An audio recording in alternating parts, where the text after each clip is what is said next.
Gloire à Jésus. Encore bienvenue sur notre chaîne, votre chaîne, une autre dimension avec Christ. Je voudrais remercier notre orateur de la semaine dernière qui nous a vraiment bénis avec ce thème que nous traitons en ce mois de juin.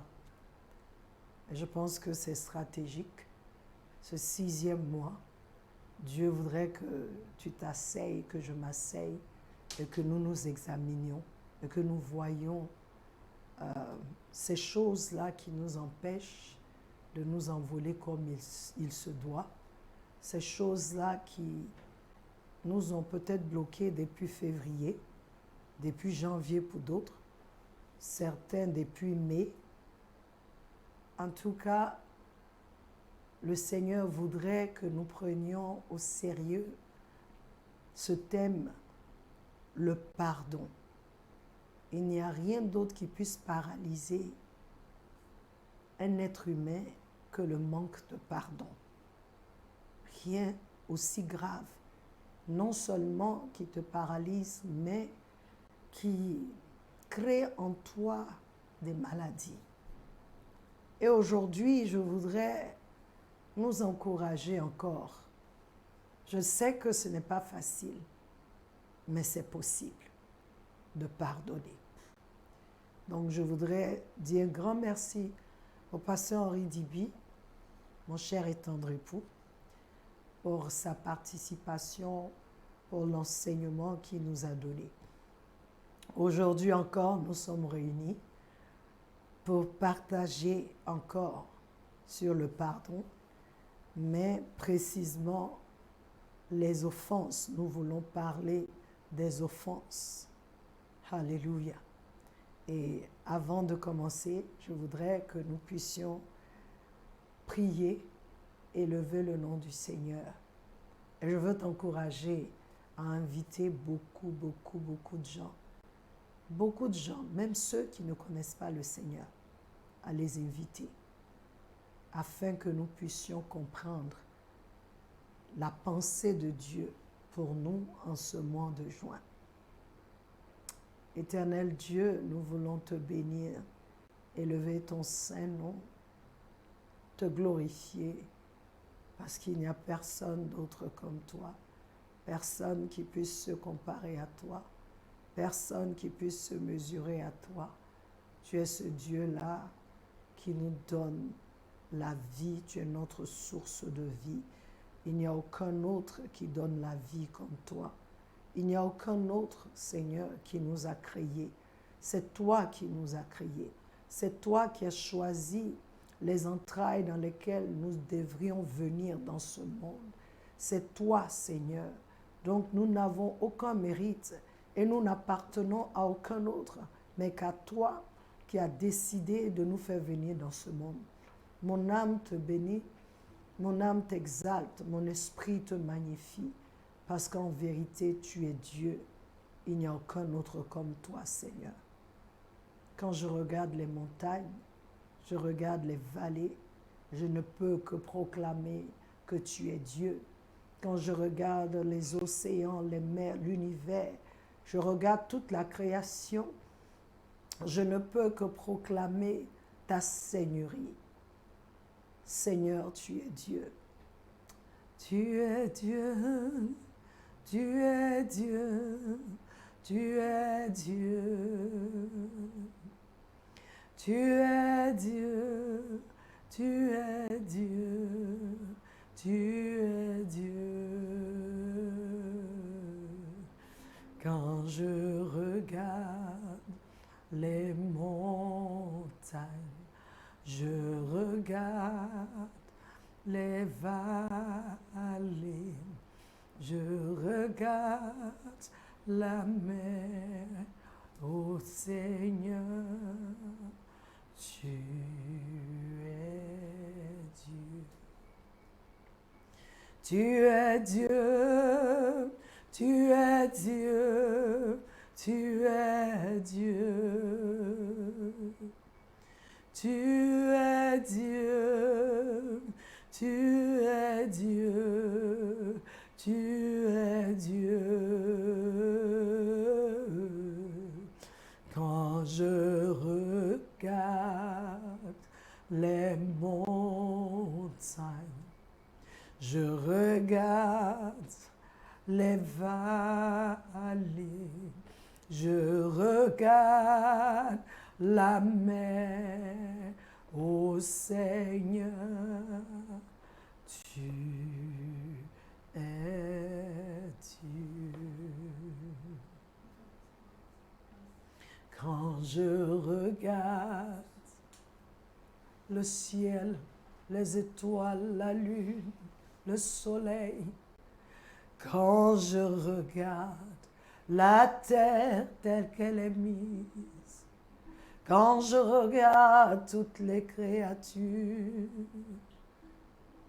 ô Seigneur, tu es Dieu.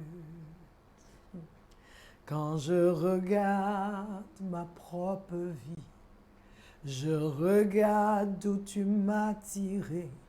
Je regarde où je suis. Ô Seigneur, tu ne peux être que Dieu. Tu es Dieu, tu es Dieu, tu es Dieu. Tu es Dieu, tu es Dieu.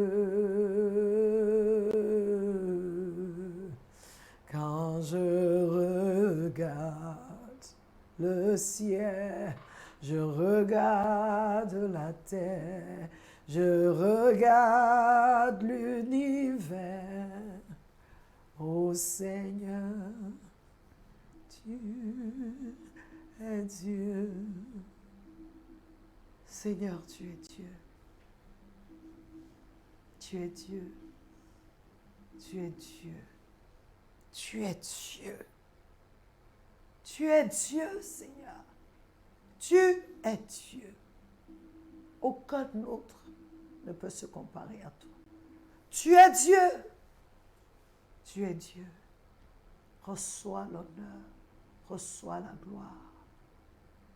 Reçois nos vies. Seigneur, signe de reconnaissance. Que l'honneur et la gloire te reviennent. Ô Jésus, que mon esprit t'aime, Seigneur. Que mon esprit t'aime. Que mon âme te loue. De tout mon cœur, je te loue. Je te loue, Seigneur. Je t'adore. Parce que tu es Dieu. Tu es Dieu. Tu es grand. Tu es fort. Tu es puissant. Tu es le Tout-Puissant. Le merveilleux conseiller. Admirable. Tu es, Seigneur. Comment ne pas te louer? Comment ne pas t'adorer? Tu es Seigneur. Merci pour ta présence. Merci pour ta présence. Prends le contrôle de ce moment. Que celui ou celle qui suit actuellement, Seigneur, soit visité par toi, Seigneur. Au nom de Jésus. Amen. Amen. Alors encore une fois, bienvenue. Aujourd'hui, nous voulons parler des offenses.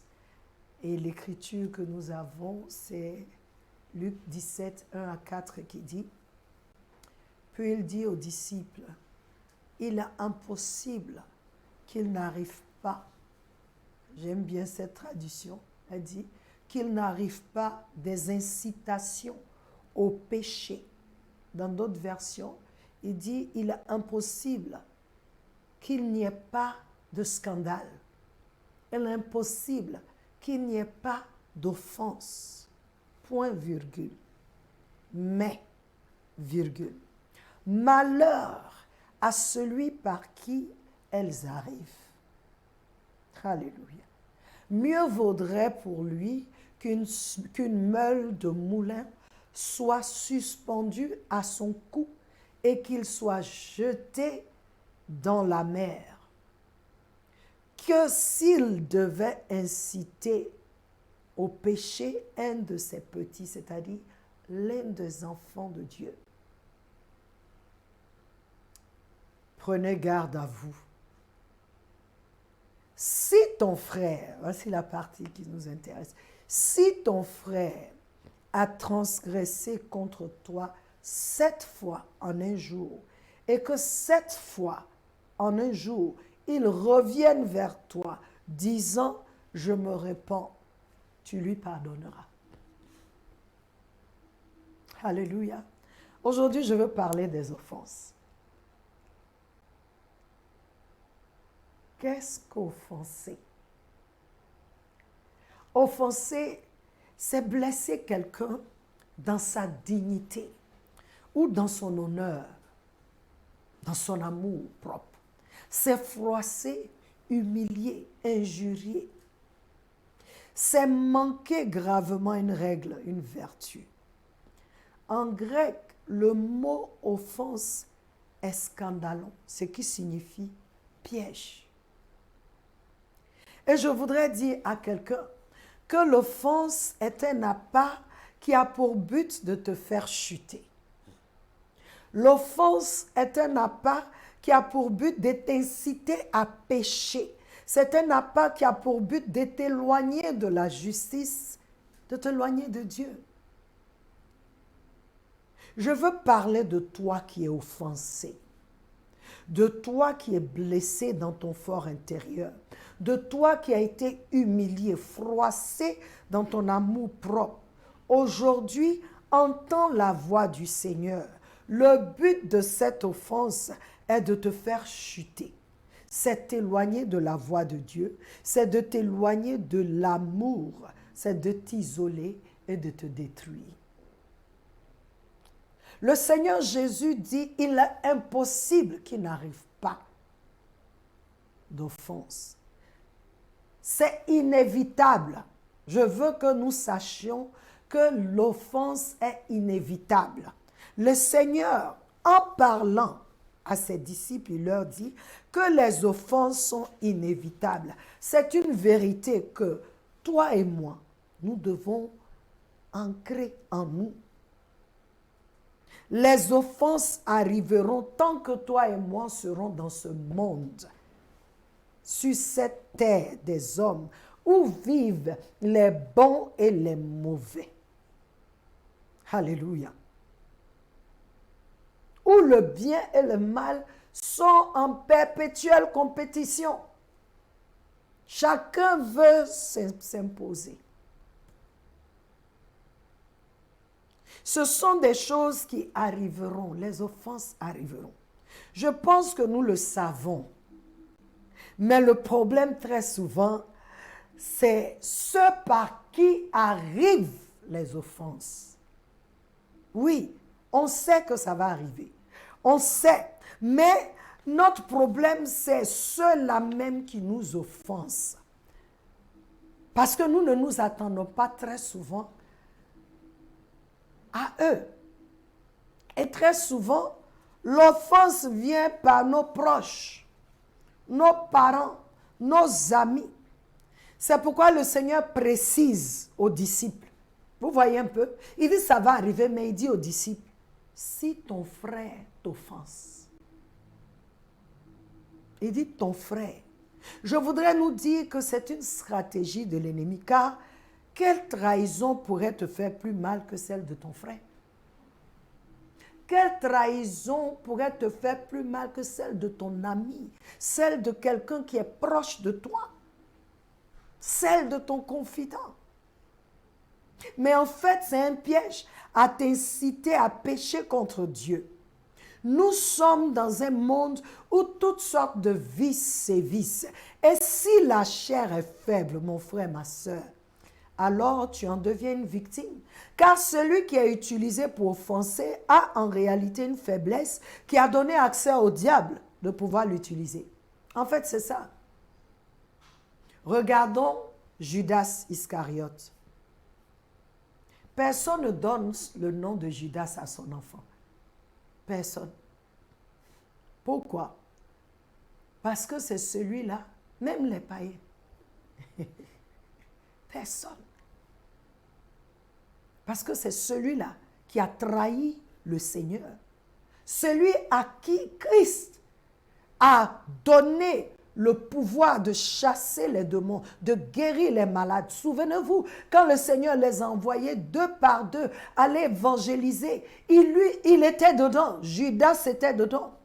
Judas a expérimenté le Seigneur. Judas a vu le Seigneur Jésus faire des miracles. Judas était dans ce groupe-là. Ceux qui étaient avec Christ, il faisait partie des 12, mon frère, ma soeur.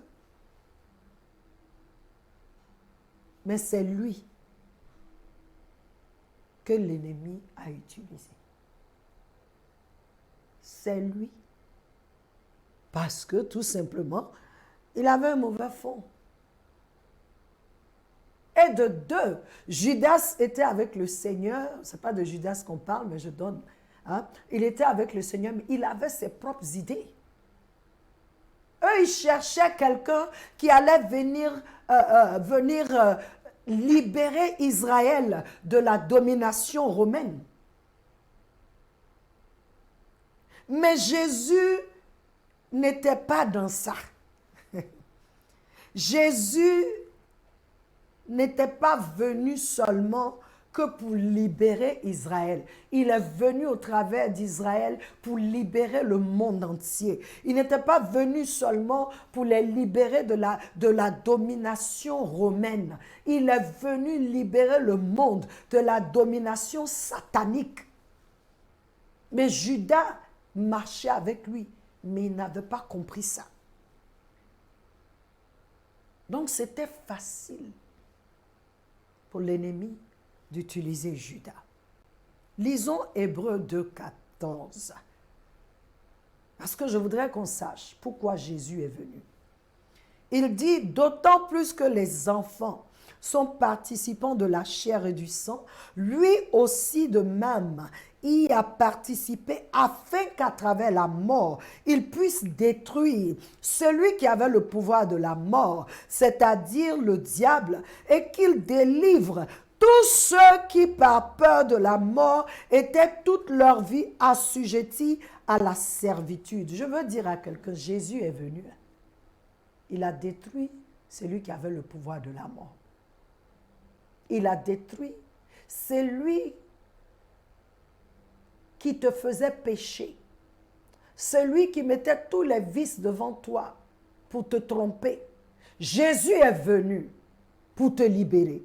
Jésus est venu, il a détruit. C'est pourquoi Jésus est venu, il devait avoir la nature, notre nature. Il est venu prendre un corps, rentrer dans un corps pour pouvoir ressentir ce que nous ressentons et pour pouvoir combattre le diable, pour le vaincre, pour que toi tu sois sauvé, pour que moi je sois sauvé.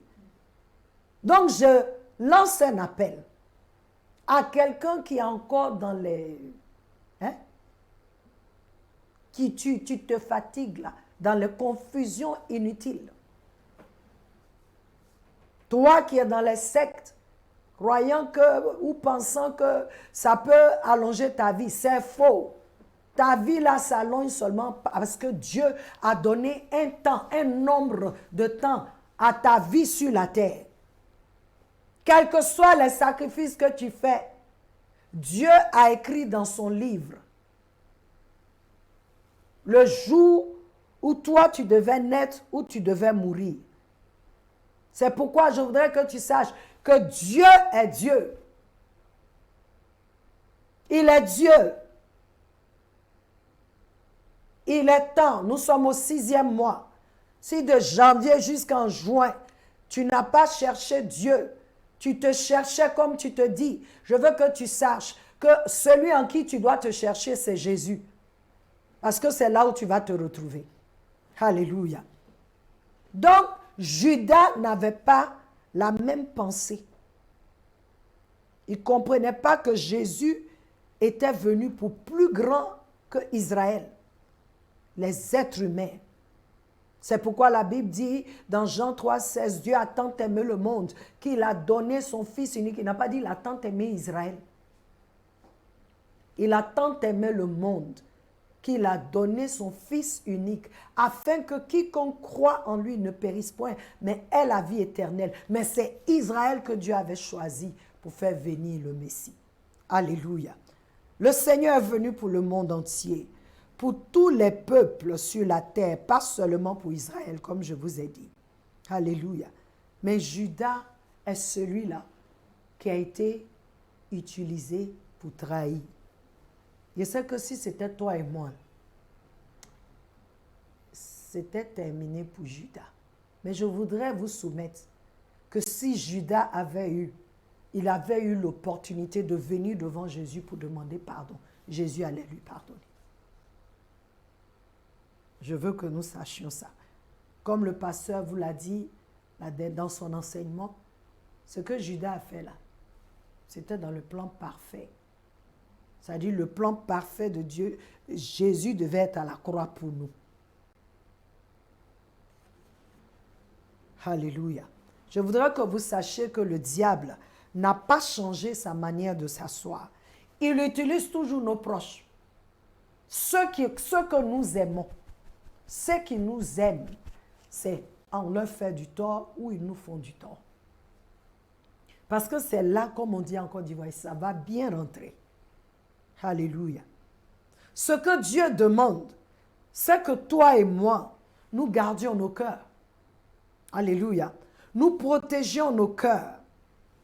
Pas contre les offenses, parce qu'elles vont venir, mais contre les effets que produisent les offenses, c'est-à-dire la rancœur, la vengeance, l'amertume, la haine et le meurtre. Oui. Il veut que nous sachions que le diable utilise l'offense comme un appât pour nous attraper dans son piège. L'offense est comme ce ver de terre qui est mis au bout de la maison pour attirer le poisson et l'attraper. L'offense, c'est ça. Lorsqu'on jette le filet, puis on voit de petits poissons, et puis tu vois tous les autres poissons qui courent pour venir dedans. On les attrape. C'est ça l'offense. Quand tu mords à la maison, le piège se ferme sur toi. Vous pouvez regarder à la télé les documentaires, les Discovery Channel. Lorsqu'on regarde, on voit comment est-ce que de gros poissons sont attrapés avec de petits morceaux de, je ne sais pas. Tu te dis, mais il n'a pas vu. Mais non, il a vu la nourriture. Il court pour venir manger. Et quand il vient, le piège se ferme sur lui. C'est ça l'offense. Je sais que ça fait mal. Je sais que ça fait mal. Je sais que c'est dur. Car la douleur que l'on ressent est telle que tu as l'impression que ton cœur va sortir de toi. Où il va s'arrêter. Et cela peut prendre du temps pour que cette douleur parte. Si tu ne prends pas garde, tu peux garder cette douleur-là jusqu'à aujourd'hui. Des gens sont malades aujourd'hui à cause des offenses. D'autres ont fait des AVC. D'autres en sont morts. Je connais des personnes qui sont mortes, mais qui avaient gardé l'offense dans leur cœur contre leur mari, contre leurs enfants, contre mes frères et sœurs. Mais tu te fais du tort. Dieu n'a pas fait le cœur pour ce genre de choses, pour supporter, mais il a fait le cœur pour pomper le sang dans le corps. Il a fait le cœur pour pomper le sang dans le corps, pour fournir au corps ce dont il a besoin pour vivre. Hein? Il a mis le cœur pour que toi tu vives. Quand ton cœur bat bien, il te pompe le sang dans tout ton corps. Mais quand tu permets que dans ton cœur, l'amertume vienne s'asseoir, le manque de pardon, la rancœur vienne s'asseoir, tu permets à l'offense c'est-à-dire de rentrer et d'avoir un siège dans ton cœur, alors le sang ne peut plus couler correctement et ça commence à crier dans ton être, hein? C'est-à-dire tes émotions, ton homme intérieur est brisé. Alléluia. L'offense fait que tu ne peux plus te relever parce qu'on t'a trahi ici, parce qu'on t'a calomnié, parce qu'on t'a fait ceci. Mais frères et sœurs, le Seigneur dit, toi, fais attention à ton cœur. Fais attention à ton cœur parce que c'est un piège du diable pour te faire mal. C'est un piège du diable pour te tuer. Parce que quand l'offense vient en premier, qu'est-ce que ça fait? Ça vole ta paix, ça vole ta joie. Et ça commence maintenant à te détruire tout doucement. Et avant que tu ne saches, tu es mort. À cause des offenses, nous avons construit autour de nous des murailles.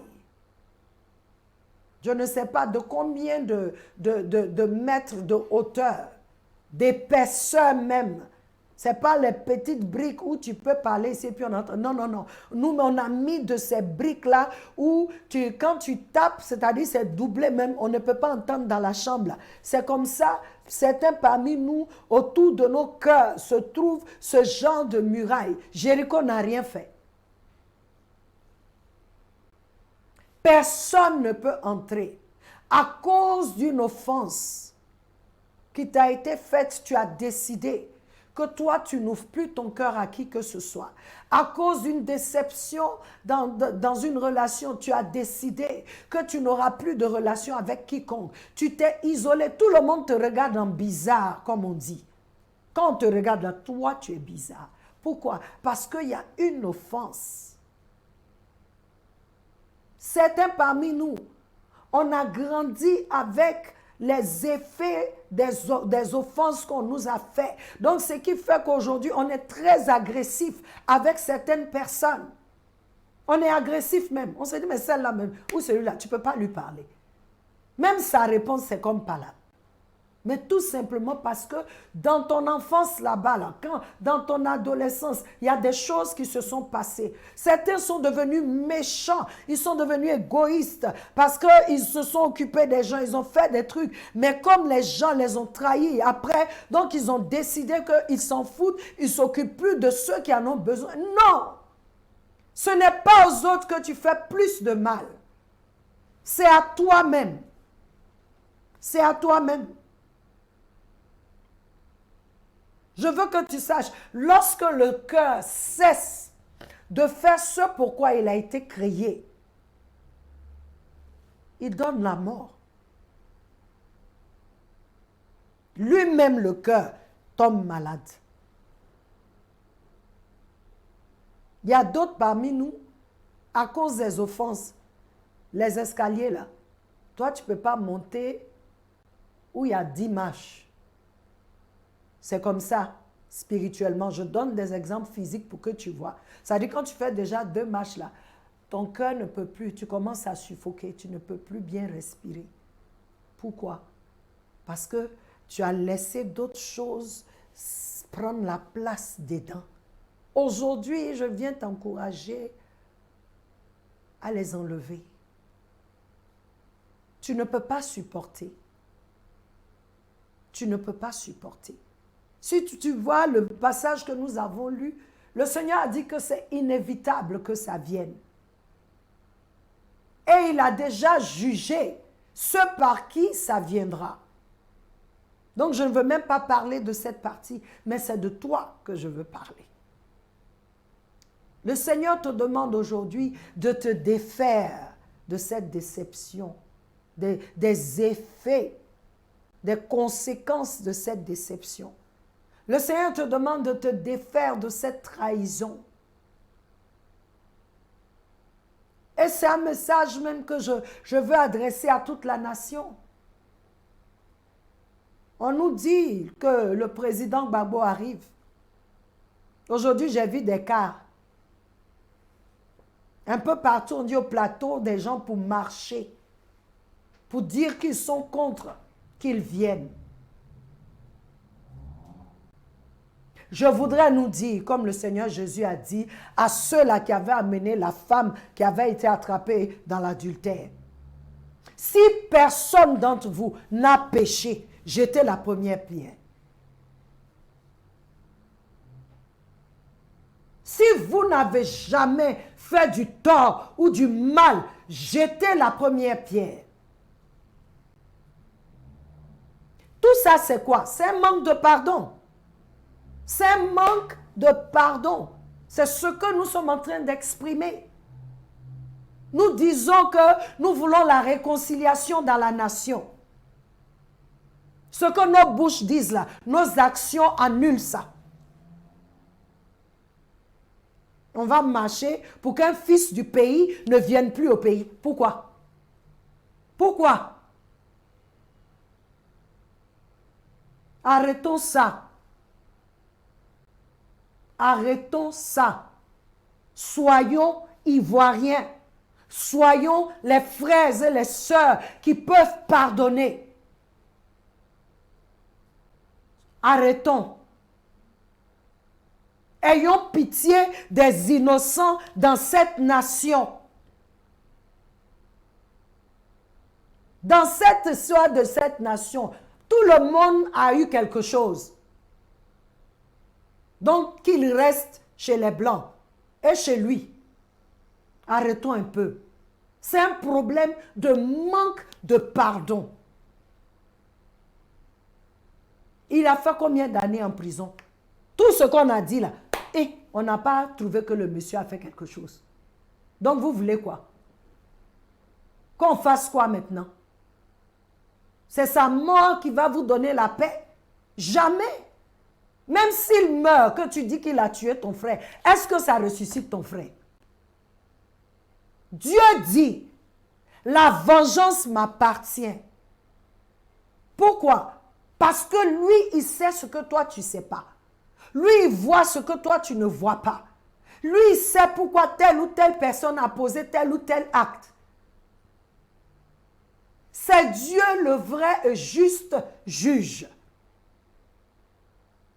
Dieu nous demande, peuple de Dieu, de pardonner. Parce que si lui-même, là, il ne nous pardonnait pas, je pense que la Côte d'Ivoire n'existait plus.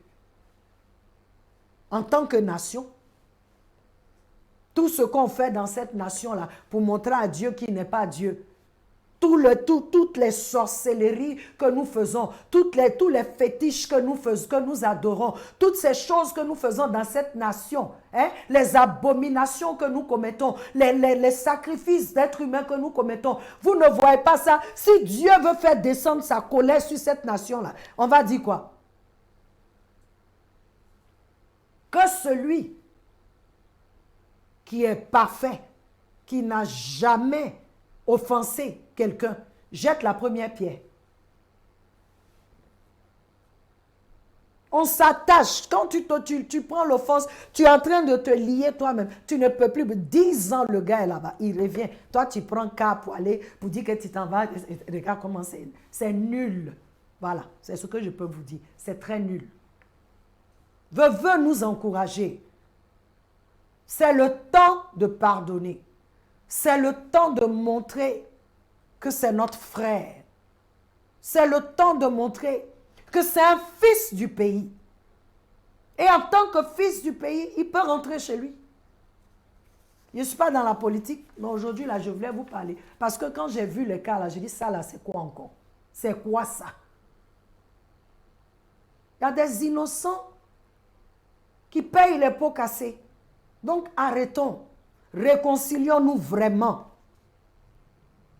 Laissons les offenses. Laisse le Seigneur gérer. Laisse Dieu gérer l'offenseur. Mais toi, Dieu dit, fais attention à ton cœur. Protège ton cœur. Parce que l'offense, là, la première personne que ça va tuer, c'est toi, avant d'atteindre l'autre personne. Je dis toujours, quand quelqu'un te pointe du doigt, Il fait un doigt, mais c'est 2 qui va vers toi. Et puis il y a 3 qui viennent vers toi pour dire, toi-même, il faut t'examiner. Toi, tu as fait plus, moi c'est 2, mais 3 t'accusent. Donc je veux nous encourager.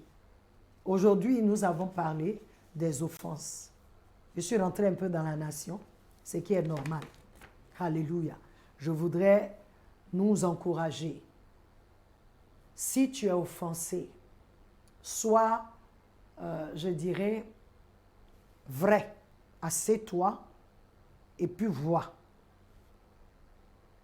Qu'est-ce qui t'a offensé? Lâche la personne et lâche-toi. Lâche la personne. Judas, il est venu embrasser la main du Seigneur, maître, et puis les autres étaient derrière lui. Pour de l'argent, quelle a été sa fin? Il s'est pendu. Tous les autres ont fui. Eux tous là, ce jour-là, où le Seigneur avait besoin d'eux,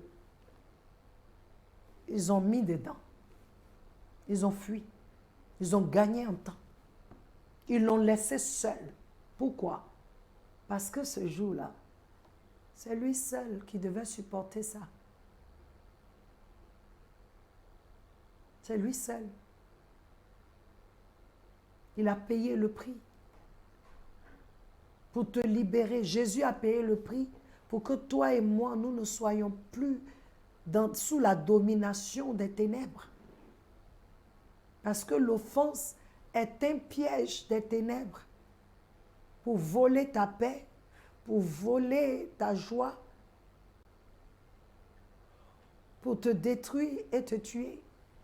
Alors je t'encourage aujourd'hui à décider. Pleure devant le Seigneur si tu veux. Quand je suis offensée, je pleure.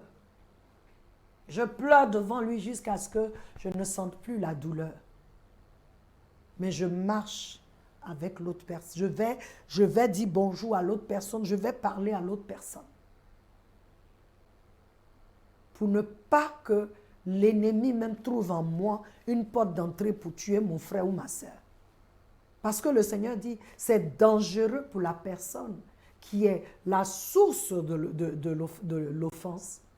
Il dit, c'est dangereux pour cette personne. Donc ça veut dire que toi et moi-même, nous devons encore prier pour la personne. Je sais que c'est difficile. Comment prier pour quelqu'un qui a tué ton frère? C'est difficile. Mais ce n'est pas impossible. Alléluia. L'autre personne est une victime comme toi. Et nous allons parler de ça la prochaine fois. Du pardon et de l'amour. Alléluia. Notre temps tire à sa fin. Je voudrais remercier le Seigneur pour ce temps qu'il nous a donné et te remercier de m'avoir écouté. Alors, je t'attends le mardi que tu m'envoies toutes tes questions et que le Seigneur puisse nous répondre. Alléluia. Que Dieu vous bénisse et que le Seigneur touche vos cœurs, qu'il guérisse les cœurs qui sont actuellement malades à cause des offenses, qu'il guérisse les âmes qui sont abattues à cause des trahisons, que le Seigneur guérisse le cœur de cette maman, de ce papa, de cette jeune fille, que le Seigneur guérisse nos cœurs, qu'il guérisse nos cœurs et que le souvenir de cette déception n'ait plus autant d'impact dans nos cœurs, dans le nom de Jésus-Christ de Nazareth. Le Seigneur voudrait vraiment que tu laisses tomber. Et moi aussi, je me joins à lui pour te dire, laisse tomber et sois guéri au nom de Jésus. Je voudrais que tu saches que je t'aime et que Jésus t'aime plus. Nous sommes à mardi. Soyez bénis. Amen.